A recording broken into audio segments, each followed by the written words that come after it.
Let's get started. I want to welcome you and thank you for attending Higher Ground's Live 911 Tech Talk with our special guest from Weber County Sheriff's Office today. Before we get started, I want to encourage everyone to make this an interactive session. Please feel free to type in your questions in the chat. There's also a Q&A tab, and we've dedicated some time that we can answer these at the end or hopefully during the presentation. I've already received a couple questions asking if this recording is going to be available. And yes, in addition to Zoom, we're also live streaming on our YouTube and LinkedIn channels. But after this session, there will be a recording available that you can share with your colleagues. It will be emailed for those of you that have registered on Zoom. It'll be emailed directly after this presentation. And you can also go back and reference this Tech Talk or any of our previous events on the live911.com website. It's under resources, and then there's an on-demand tab. So feel free to go to those. So by way of introduction, my name is Jake White. I'm a member of Higher Ground's marketing team. And Higher Ground is a software manufacturer that for the past decades has specialized in serving the public safety market. And they're also the company that created the solution we're going to be talking about today, which is called Live911. Just a brief overview, this technology allows first responders to actually hear the emergency call from their vehicle and pinpoint the precise location of the caller in real time. And today, our speakers are Lieutenant Mark Horton. He's been with the Weber County Sheriff's Office for 24 years. And during this time, he's had many assignments and currently oversees the search and rescue and the drone programs. And also joining us is Corporal Jose Leon, who spent 7 years of his 15-year career at Weber County. And in addition to patrol, Corporal Leon is assigned to investigation. So, gentlemen, thank you for taking the time and sharing your experiences with us today. We really appreciate it. So to get started, I guess maybe it'd be good just to get an overview. If you could tell us a little bit about Weber County Sheriff's Office, the area that you represent, and the community that you serve. Yeah, it's Weber County Sheriff's Office. We're about an hour north of Salt Lake in Utah. It's kind of a unique county in a little bit that we have a mountain range dividing the county in half. 90% of the county residents live on the west half of the mountain range, with about 10% living on the east side. The east side's highly recreational. We have a few reservoirs up there, a lot of campgrounds. And so in that aspect, it gets a little busy in the summer. But in addition to the Weber County Sheriff's Office, we have 12 other law enforcement agencies in the county, police departments, and other things like that. So the majority of the focus is on the west end of the county, with about one deputy in the off season on the east side. And so it's a little unique in that aspect. Yeah. Weber County Sheriff's Office was the first agency in Utah to leverage Live911 technology. How did you hear about it, and how long ago was it deployed in your agency? We were down in Southern California, Chula Vista, looking at their drone program, and they kept talking about Live911, and we really didn't know what it was. And towards the end of the tour or the program, we asked what it was, and they gave us a quick demonstration of it, and we talked about it, and it has such huge benefits that we proceeded to get it. We installed it, finally got it up and running last fall. And going back to the aspects of Weber County, we're a little unique here, that we have one dispatch center for the entire county. And so all 12 law enforcement agencies plus the fire agencies run out of one dispatch center.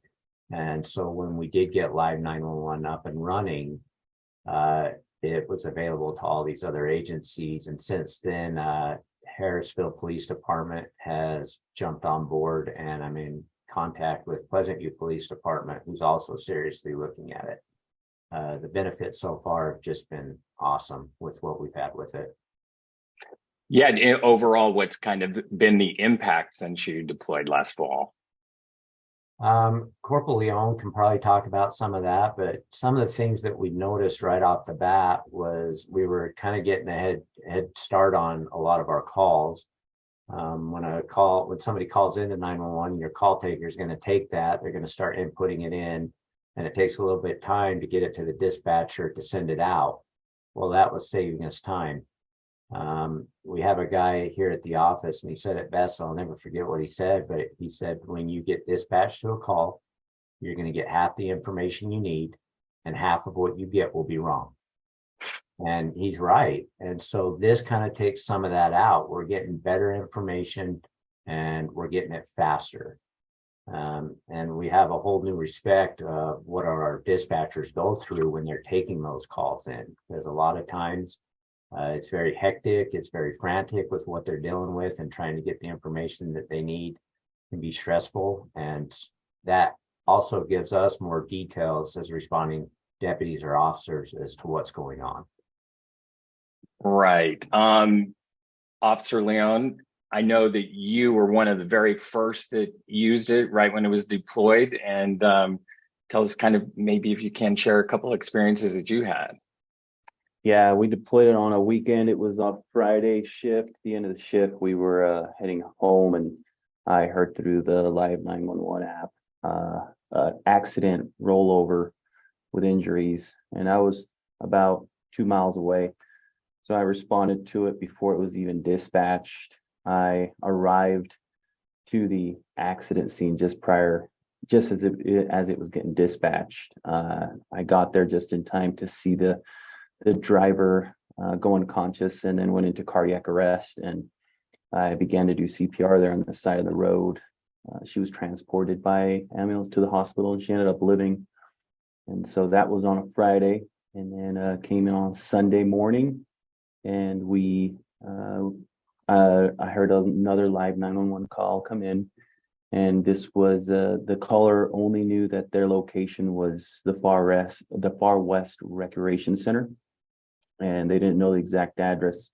So our dispatcher had trouble entering that information, but I already knew where it was. And so I started going lights and sirens to the call, and I passed the fire station. They hadn't been dispatched yet with their medical personnel. I was first to arrive, and I saw a 10-year-old unconscious boy that was playing basketball on the floor. I did CPR on him, and we were able to get a heartbeat back, and he went into surgery, and then a few days later he was released from the hospital and lived. So just some huge wins just right off that weekend. The very first weekend. Yeah. Wow, that's amazing. Thanks for sharing. Lieutenant Horton, you had mentioned, so all of patrol has access. Obviously the call taker, the dispatchers. Is there anybody else that has access to Live911 in your operation?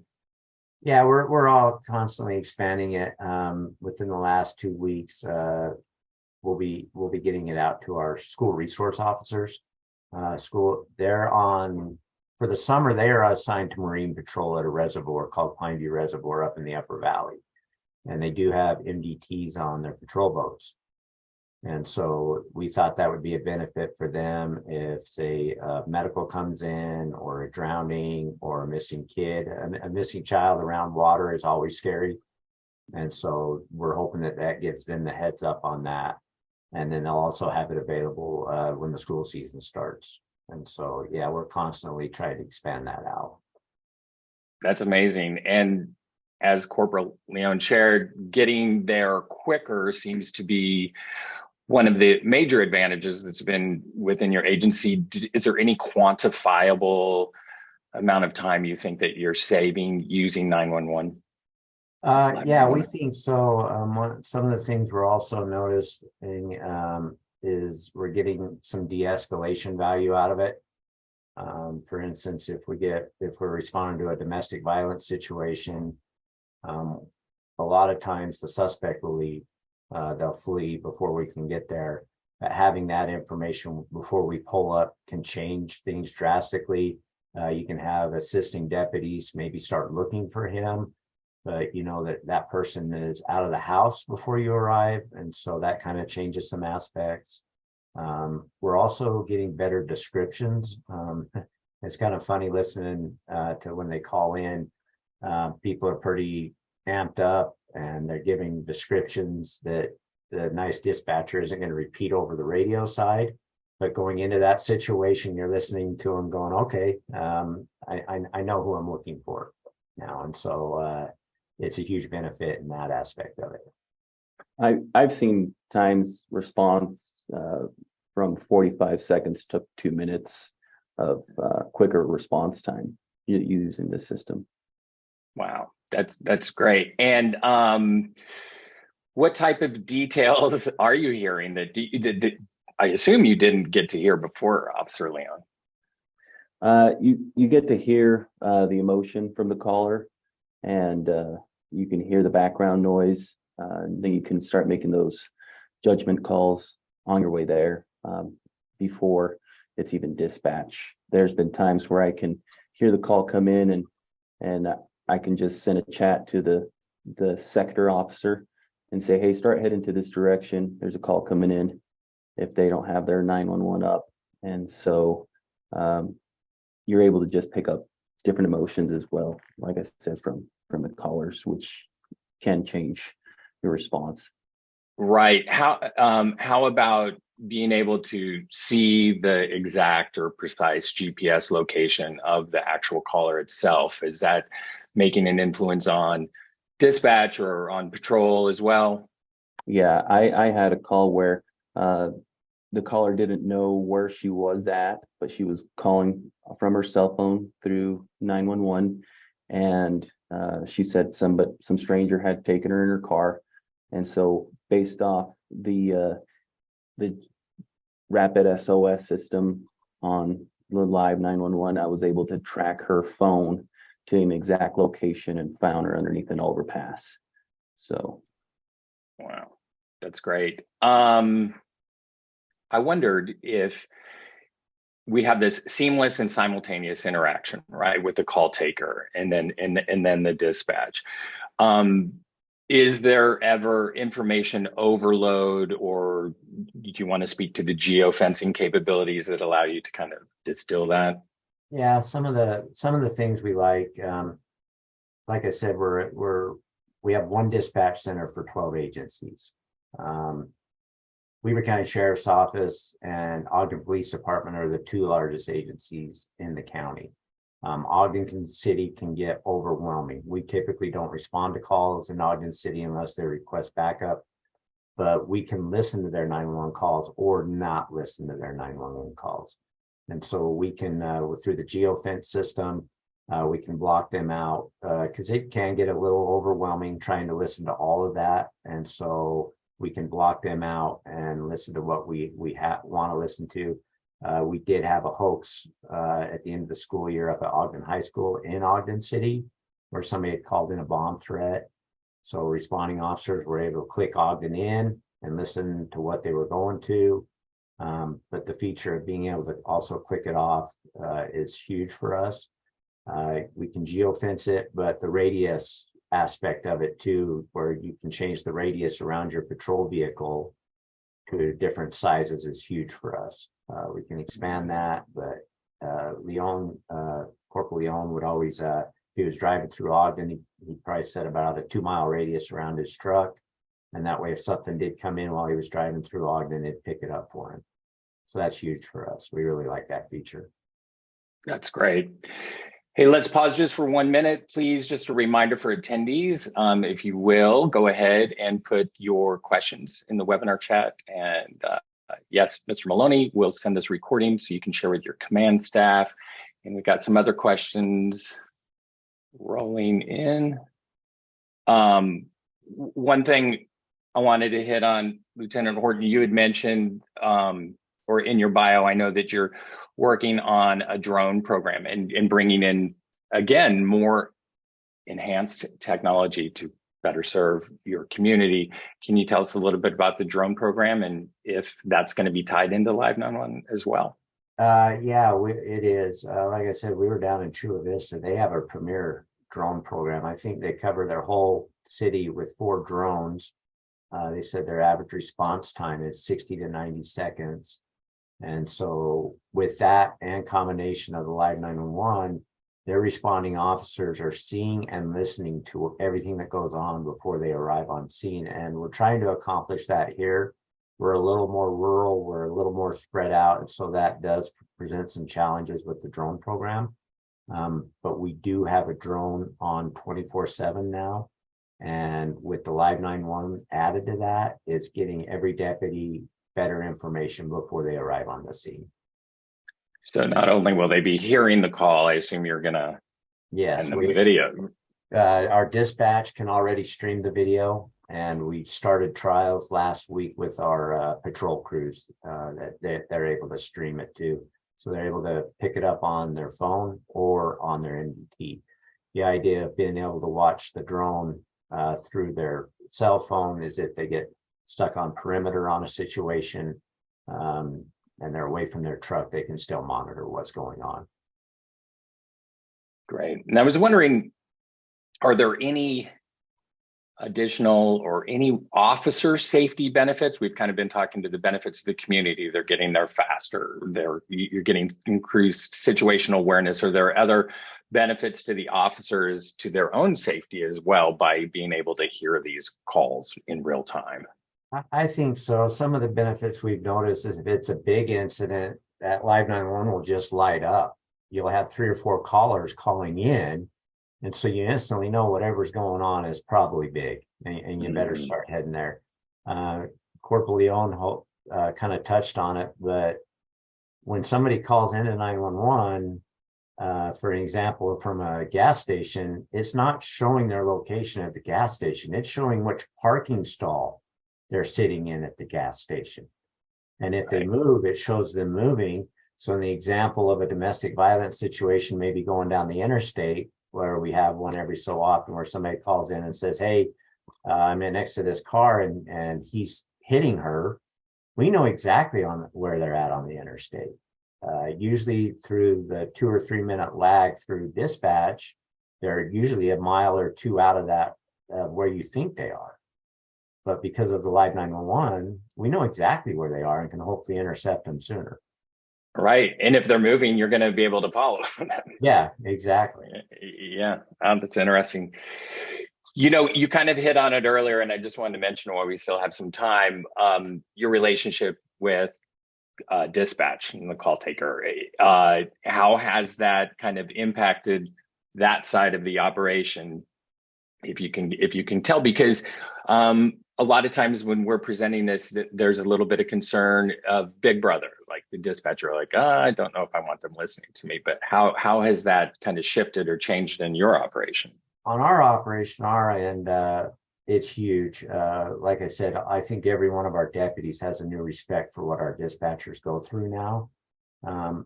But on the other end, it's getting to the point where the call taker can see that the deputy is listening on Live911. And so it's getting to a point now where the call taker will tell the person, the deputies that are responding are listening to this call. Is there any information you want to add to this that they need to know before they get there? And so constantly it's just amazing what the program's doing for us and our dispatchers. That's fantastic. Thanks for sharing. We'll get ready to jump right into Q&A here in just one moment. I just wanted to ask the gratuitous question as a higher ground employee. So would you recommend this product to another agency that's evaluating or listening here today, trying to figure out if this is applicable to them? Well, like I said, with our dispatch center, we had some challenges when we put it in. The sheriff's office up front paid for the server, the hardware, and we increased the size of the server That way, if other agencies in Weber County came on board, all they had to do was purchase the licensing from Higher Ground or Live911. And Harrisville's already jumped on board. I think Pleasant View will be jumping on board. Riverdale would be it sounds like they're interested in it as well. And so the word is getting around Weber County through the officers that work on the street that this is available and what the value of it is. And so, yeah, we would recommend it highly. That's fantastic. Thank you. So just a couple questions here that we've got coming in. What is the learning curve like for an organization moving to Live911? I guess like once you start it.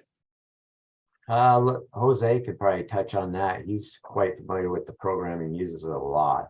He's a huge fan of it and has even taught some other agencies how to use it. Yeah, the most important button to remember is the stop player button. So you can get overwhelmed with all the 911 calls that come in. You're going to be getting the fire calls, the medical calls, because it doesn't pick and choose which 911 call you can hear. And so you just hit the stop player and it'll just send the next stacked call that's holding so that you can hear it. And also the other recommendation is to start your radius small if you don't have a geofence, so that you don't get overwhelmed with the amount of calls you're getting if you're in a busy area. So if your radius is 5 miles and you're in a large city, you're going to overwhelm yourself. And then that's where some of the people turn it off instead of reducing their radius. So just reduce it so you're hearing the calls that are pertinent to you or that you could actually respond to. Yeah. Have a question. If it's a dedicated or shared license model, I know the answer, but why don't you go ahead and answer that? It's shared. I talked to Mike Howell one time, and this was designed by cops, by law enforcement. And so at the sheriff's office, we have about 50 patrol officers. But we only had to purchase about 12 licenses because that's how many are generally on at a time. And Live911 was awesome. They're like, we'll just keep a monitor on it. And if we feel like you need to purchase another license, we'll let you know. And so their customer service is amazing in that. And so the fact that we only had to pay for 12 licenses, I think we paid somewhere around $900 a license. This is probably one of the cheaper programs for law enforcement that you can get. And so it was really cost effective for us. So it was kind of a no-brainer for the cost. Yeah, that's great. For those that are viewing, I've put up my contact information, and of course, feel free to reach out to me if you'd like more information or even a demo. You can go to our website, and there's a contact us page with just 4 quick questions to answer, and we will get back to you. But I did get a question asking, can agencies contact you, folks at Weber County, directly for additional information that maybe we didn't cover today? Absolutely. Yeah. Okay. Get a hold of us. Okay. Well, I'll tell you what, that's I believe all the questions that I have coming in. Is there anything else I forgot that you two would like to add before we close? Jake, if they just want to get a hold of you, if you want to give them our email, okay, get a hold of us. We'd be more than happy to talk to them. Okay, that sounds perfect. I will do exactly that. So folks, just reach out to jake@higherground.com and I'll put you in touch if you'd like that. So I want to thank you, Lieutenant Horton, Corporal Leon, for your time today. On behalf of Higher Ground and all the attendees, we appreciate you really taking the time to share with us your experience using Live911 technology. If for some reason you're putting in questions right now and I didn't get a chance to answer them, I will do so via email following up for this. But for now, I just want to thank everybody for joining. And this concludes our session for today. Take care.